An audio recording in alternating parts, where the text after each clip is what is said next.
Kung fu Panda the dragon night high episode की शुरुआत होती है सम्राट के महल को दिखाते हुए, जहाँ पे रुक्मणी शाही गार्ड से लड़ाई कर रही होती है क्योंकि सम्राट ने उन लोगों को ऑर्डर दिया था कि रुक्मणी यहाँ से जाने नहीं चाहिए और साथ ही वो उसको खजाना भी नहीं देना चाहते थे। जिसके बाद रुक्मणी उन सभी से लड़ते हुए अपने जादुई चाबुक का कमाल दिखाती है और धीरे धीरे करके सम्राट के पूरे महल को तोड़ने लग जाती है। जिसके बाद रुक्मणी वहाँ से जाने वाली थी, पर तभी उसके नीचे की ज़मीन खिसक जाती है और वो नीचे गिर जाती है। तो सम्राट आकर उसका जादुई चाबुक भी ले लेते हैं। दूसरी तरफ हमें पो और लूथर दिखाए जाते हैं जो कि सम्राट के पास ही आ रहे थे, पर तभी पो लूथर से पूछता है कि तुम्हें क्या लगता है वाकई में कार्लोस और वरुका यहाँ आए होंगे। और तभी हम देखते हैं कार्लोस और वरुका को, जो कि उन लोगों से ऊपर ही चल रहे थे।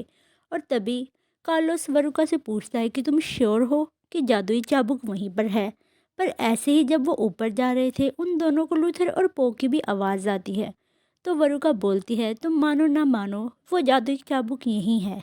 इसके बाद वो दोनों भाई बहन एक प्लान बनाते हैं और लूथर और पो को पहले जाने देते हैं। जैसे ही लूथर और पो एंट्री लेते हैं, उन दोनों को लगता है कि शायद कार्लोस और वरुका ने यहाँ हमला किया होगा, पर ऐसा कुछ नहीं होता और सम्राट अपने शाही गार्ड्स को बोलकर उन दोनों को भी पकड़वा लेते हैं। जिसके बाद पो सम्राट को बोलता है कि आपकी जान को खतरा है और अभी वीजल्स आएंगे और आपका जादुई चाबुक भी ले लेंगे। पर सम्राट उसके बात नहीं मानता। तो पो बोलता है कि ये तो नाइट है, आप इसके बाद तो मान ही सकते हो। जो सुनकर लूथर काफ़ी ज़्यादा खुश हो जाती है। फिर पो पूरी सिचुएशन समझाने लगता है कि यहाँ पे वीजल्स आने वाले हैं और उनके हाथ में गॉन्टलेट है, पर वो आपका जादुई चाबुक भी लेने आ रहे हैं। जो सुनकर सम्राट को बिलीव नहीं होता और तभी वहाँ पे एंट्री होती है ब्लेड की, जिसे देखकर लूथर थोड़ा डर जाती है। और तभी ब्लेड एक स्क्रोल लेकर आता है और महाराज को दिखाते हुए बोलता है कि ये हमारे देश से निकाली हुई एक चोर है जिसे मैं यहाँ पकड़ने आया हूँ।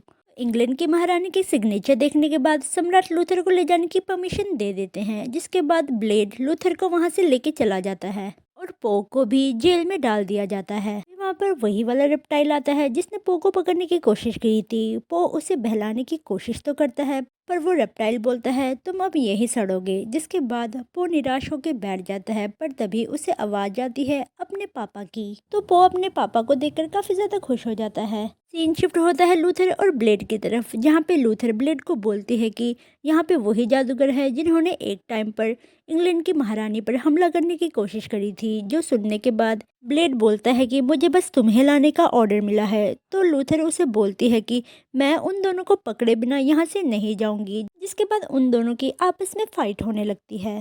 पर तभी लूथर वहाँ पे पो से सीखा हुआ एक मूव करती है जिससे ब्लेड एक बार में ही धाराशायी हो जाता है। इसके बाद लूथर ब्लेड को वहीं बांधकर पो की हेल्प करने के लिए वहाँ से निकल जाती है। दूसरी तरफ हम पो को देखते हैं जो कि रुक्मणी से बात कर रहा था, क्योंकि रुक्मणी उसके सामने वाली जेल में ही बंद थी। तभी रुक्मणी से बोलती है कि अगर बाहर निकलना है तो कुछ पैसे लगेंगे। तो पो उसकी बात मान जाता है। जिसके बाद रुक्मणी उस रेप्टाइल को अपने पास बुलाती है और उसे बोलती है कि मुझे वॉशरूम जाना है। और जैसे ही वो रेप्टाइल उसके पास आता है, रुक्मणी उसे मारकर बेहोश कर देती है और चाबी भी खींच लेती है। जिसके बाद वो सभी मिलकर वहाँ से निकल जाते हैं। जिसके बाद हमें वरुका दिखाई जाती है जो कि महल में तोड़फोड़ कर रही थी और सम्राट भी उससे छुपकर इधर उधर भाग रहे थे। पर तभी वहाँ पे पो की एंट्री होती है जो कि कार्लोस और वरुका दोनों से लड़ने लगता है, जिसमें उसके डैड भी उसका पूरा साथ देते हैं। और उसी फाइट के दौरान वहाँ पे रुक्मणी भी आ जाती है जो कि सम्राट से उस जादुई चाबुक को ले लेती है और महल से बाहर भाग जाती है। पर सम्राट रुक्मणी का पीछा नहीं छोड़ते और हम लूथर को भी देखते हैं जो कि पो की हेल्प करने के लिए सम्राट के महल की तरफ बढ़ रही थी। और हमें पो को दिखाया जाता है जहाँ पे पो वरुका से बोलता है कि मैं तुम्हें हरा दूंगा, और फिर से खड़ा होता है और भागते हुए वरुका को मारने के लिए जाता है। और वरुका भी गॉन्टलेट की पूरी ताकत से उसकी तरफ बढ़ती है और फिर वहाँ पे एक मैसिव धमाका होता है। और जैसे ही लूथर वहाँ का दरवाज़ा खोलती है तो उस धमाके की फोर्स से वो बहुत दूर जाकर गिर जाती है। और हम लूथर को देखते हैं जो काफ़ी डरी हुई थी। और इसी के साथ ये एपिसोड यही ख़त्म हो जाता है। Thank you for watching. Bye bye.